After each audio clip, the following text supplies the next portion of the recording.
जळगाव वनविभागाच्या कार्यक्षेत्रातील यावल येथील पश्चिम वनक्षेत्रपाल सुनील भिलावे यांच्या कार्यक्षेत्रात किनगाव साखळी परिसरात मानकी शिवारात गुरुवार दिनांक 6 मार्च 2025 रोजी दुपारी 2 ते 3:30 वाजेच्या सुमारास केशा प्रेमा बारेला वय 7 वर्ष हा आदिवासी मुलगा त्याच्या आईचा हात धरून जात असताना बिबट्याने त्यांच्यावर हल्ला केल्याची घटना घडली।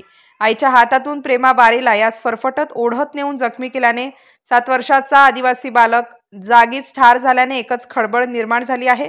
या घटनेबाबत प्रसिद्धी माध्यम प्रतिनिधींनी भ्रमणध्वनीवरून पश्चिम वन विभागाचे वनक्षेत्रपाल यांच्याशी संपर्क साधण्याचा प्रयत्न केला असता त्यांनी प्रतिसाद न दिल्याने तसेच जनजागृतीबाबत दुर्लक्ष होत असल्याबाबत जळगाव वन विभागाचे उपवन संरक्षक यावल प्रादेशिक जमीर शेख यांचे अर्थपूर्ण दुर्लक्ष होत असल्याचा आरोप संपूर्ण सातपुडा डोंगरासह चोपडा यावल रावेर तालुक्यातील नागरिक करीत आहेत।